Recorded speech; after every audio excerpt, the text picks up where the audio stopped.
Hey guys, this is Kit James, Austin Davis, bringing it live to you from the Neck Roots podcast. Today we're going to talk about, what are we going to talk about today? Oh man, I don't know.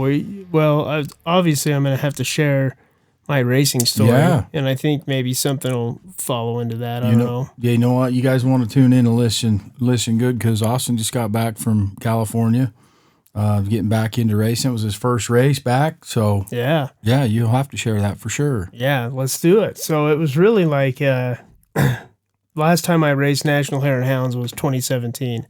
So it's been like 7 years, right, since I've raced a race in this series. I did a few other desert races, maybe like 3 or 4 since then. And then obviously the one that I did last year where I crashed, and everybody should know about that. Yeah. But so anyway, this one was down in California. So Dad and I took the trip down there. He went down there just to make sure that I didn't crash at this one, and if so, he needed to be able to get me home. That's what he was worried about. So we went down together, got there on Saturday, took a little ride with a buddy of ours, Shane, just to kind of loosen up and get the bike working right. My suspension guy was down there, so took it to him, and he worked on a few things for me to get it dialed in a little better.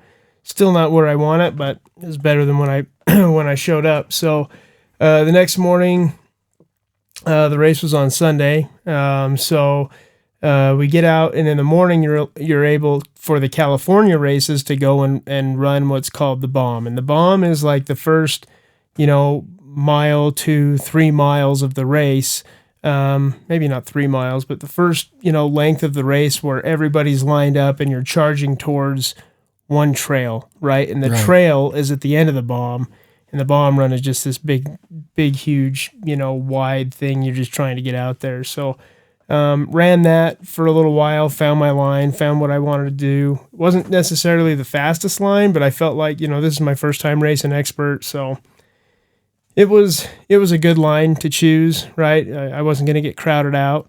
And the way the starts work is a banner drops, right? So banner drops, I take off, I get a huge jump on everybody around me, right? Yeah. And I start smoking down my line as fast as I'm comfortable going.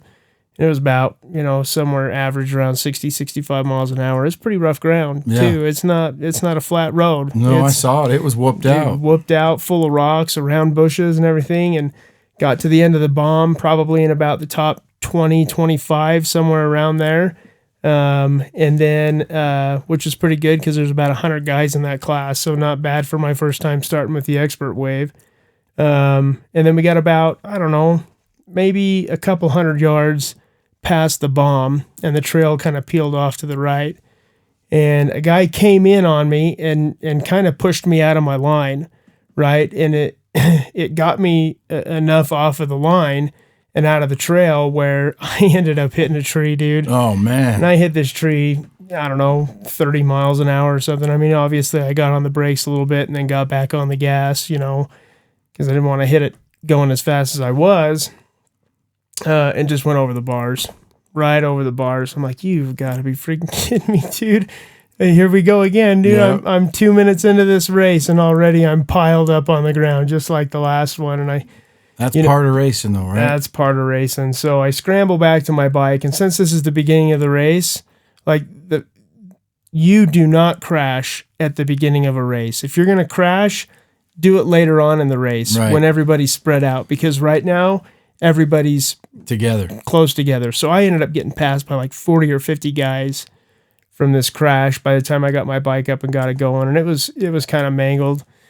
The bike was, so trying to bend things back and put things back where they go so I could ride it. And I got going, and I told myself, I was like, you know what? I'll just get through this first loop, which was like 37 miles, and get back to the pits, and then I'll probably call it a day. And I got going again and started passing some guys, and I'm like, you know what? To hell with that. Yeah. I'm finishing this race. There is no way I'm quitting. I am not quitting on this race here. Because, I mean, I had to the last one because I tore a ligament in my wrist, right? I thought it was broken, but I tore a ligament in there, and I wasn't able to ride. But this one I felt like, even though I was kind of banged up and had some sore spots and had a headache for sure, I was like, you know what, I'm going to finish this one. So got going, passed back as many guys as I could in the first loop. Got in there. Dad saw the bike. He was all panicked, like, what happened? What happened? Yeah. I just told him really quick because I could only be there for a second. Gassed up, took off on the second loop. Second loop was 42 miles and super technical. But I learned some things there, kid. I learned that my fitness needs some help. I got pretty tired on that second loop and ended up sitting down way more than I should. I think like 14 guys got by me on that second loop, which I previous racing days I wasn't used to. I wasn't used to getting past like that. And so, but I ended up coming in 10th in my class. Good. And that's really good, though. Yeah, it's not bad for the first one back. And I think 101st overall out of 310. So, top 33% for not racing a National Hare and Hound in 7 years and really not racing at all in 7 years, right? So, not bad for the first one back. No, that's great. Yeah. And you know what? You said something interesting in there. Said, I started and I'm not going to quit. Yeah, I was not going to quit, man. And Dad was so happy when I finished, man. Yeah, that's a great attitude. You finished, you're alive. Yeah. Yeah. That's good. And you know what? Those actions, it's weird. Today's quote was, action identifies who a person is while their words identify who they want to become.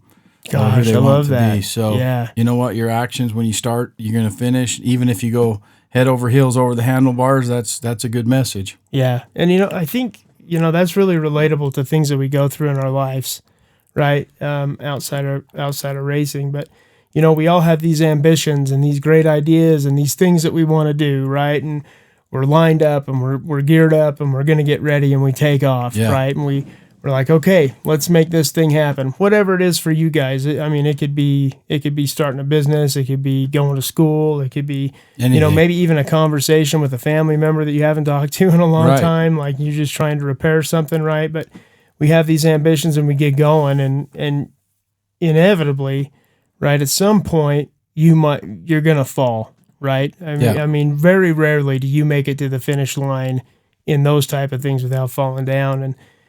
And the goal or the takeaway is that once you fall down, right, you got to get back up and get going again and get to the finish. Yeah. It doesn't matter what it takes, right? Yeah. Don't let anything, it may beat you down for a minute like it did for me, but once you get that momentum going again, man, and that ambition starts coming on, dude, you can make it to the finish. We all can. Yeah. And it's like that quote, that poem that says, rest if you must, but don't you quit. There you go. Right? The winner's creed. Yeah, I love it. I love it. That's awesome. And we had a guest on a week ago, and he said something interesting. He said, when you fall down, when you're down there, pick something up, on your way back up. Yeah. And that made a lot of sense, meaning when we fall down, we can learn something as we get back up. Yeah, absolutely. So, and then let that carry you to the finish, right? Yeah, absolutely. Without falling down, maybe you think you know everything. I certainly don't know everything. You could fill the world's libraries with everything I don't know, right?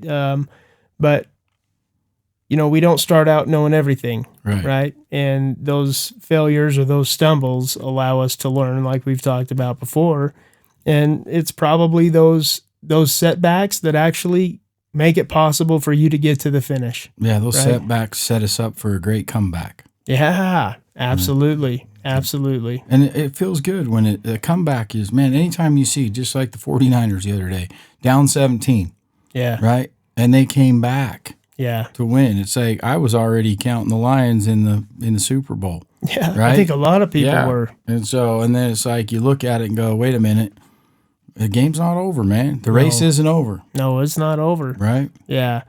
And there was this I guess since we've gotten on this topic now of not quitting, there's something that you told me a while ago, and you've told it to me a couple times since, but it's that you don't quit, man. No. You personally, Kit, you don't quit. You know what? There's things in your life, when you start it, you finish, right? Yeah. And that back down button's got to be broken. Or you just don't have one. Right? Yeah, right. Just don't give it an option. Yeah. And I think a lot of things that you start, they're so hard to start and then as you go through, it's like, when do you stop? Sometimes I would have been better off maybe to to stop and reevaluate, but I just keep charging. And it's something that, I've just learned to do. And sometimes I have to, it's not always beneficial. You have to be well-rounded. You have to know when to quit, right? Yeah. Or when to back up. But, sure. So it's always a balance, definitely. Yeah. And the thing that I guess just talking about this is if you have the ambition to start something, right? If you have the desire to start something, whatever it is, right? Why not take it to the finish? Yeah. Right? Why not? Yeah. You started it in the first place. If it wasn't something that you were interested in finishing, you never would have started it. Right.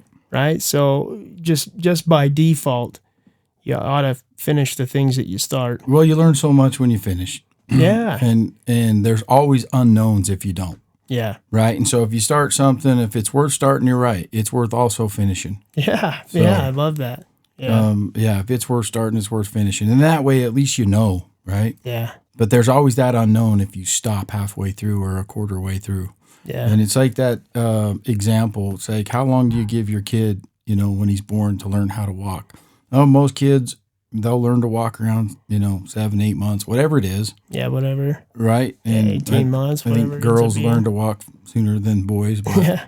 But nonetheless. Because they got to go shopping, dude. Right? They got to get motoring. Yeah. But nonetheless, it's interesting because it's like if you said, I'm going to give this 9 months, or what if he's not, he's still crawling at 9 months? Yeah. Are you going to let him crawl the rest of his life? No. Yeah. Right? And so we don't quit there. So we're definitely not, we should carry that even from that age, right? That 12 months and under. We should carry that same mantra all the way through our life. Yeah. Yeah. The point there is it takes the time that it takes. Right. Right? It's not something you can put a time frame on. Now we all have desired outcomes, right? Sure. And we put timelines on certain things, but when it comes to this stuff, right? It takes the time that it takes. Yeah.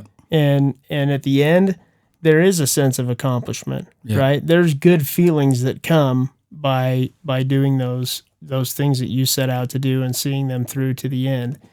And if nothing else, right? Like just let that carry you into the next thing. Yeah. Right? Let that feeling, that sense of accomplishment drive you to wanting to continue that cycle. Yep, exactly. I know someone came to me and said, I'm going to give this business venture a try. Yeah. And I'm like, well, trying is lying, but okay, give it a try. And then he said, I'm going to give it X amount of months. Yeah. And it's like, you can't put a ceiling on, on anything like that. And if it's an opportunity, it's worth starting. And he had to get certain licenses and different things to get this business started. And he did all that heavy lifting, got it off the ground, was licensed, bona fide, advertising, ripping and running. And before he got his momentum, he quit because he put a time limit on it. Said, I'm going to try it for this long, and then I'm going to cut my losses and move on. And it's like, gosh, dude. Yeah. And so anyways, changed, vehicles, changed the license plate on his vehicle and changed everything, went back to what he was doing. And it's like, you never know how close you were, right? That's so true. Could have been right around the corner. Could have been right around the corner. I mean, it takes one thing to change, right? And it takes a lot of hard work and it takes a little bit of luck, right? But you don't know what you don't know because you didn't go the distance, right? Yep. You went this allotted amount of time that you gave yourself. And so, I mean, that sometimes we sell ourselves short, right? Yeah. So anyways, that's a very good message. Yeah. And I think that that quote that you said goes along with this perfect. Oh, it said actions identify a person while their words identify who they want to be. Who they want to be. Yeah. So your actions identify who you are. Yeah. Right. And your words identify who you want to be. Yeah. So, and that's what I was thinking about is that the words, right? We can talk about, man, we've beaten this message to a pulp, right? Kicking a dead horse here, but you can talk about something all you want. Yeah. And that's awesome. I'm glad you're talking about it, but it's not worth anything until you actually do it. Yeah. Right. And it's these lessons, these setbacks, these failures, these educational moments, right, is what they really are, that build you into the person that that you need to become. Right. We need to become somebody who's able to overcome adversity and overcome challenges. Yep. That's all of us, every single one of us. So. Yep. Stepping out of our comfort zone is always tough, but nothing grows there. That's true. That's true. Well, I think that's a pretty good message for today, kid, don't you? Great message. Yeah, absolutely. Yeah, awesome. So the takeaway there, guys, don't quit, Neck Nation. Don't quit no matter what, dude. Get rid of your back down button. Yeah, there's motoring. A ton of fighting these dogs and no quit. That's right. That's where it's at. So awesome. Well, thanks for listening to Neck Nation. You know the deal. We're on Facebook, Instagram. Like and share the video. Check out neckroots.com. Get yourself it's wintertime now, so get yourself a sweet neck sweater. That's right. Grab yourself a hat because they go with the sweaters pretty good. So, but we'll leave you with that message. What's up, guys? What's up?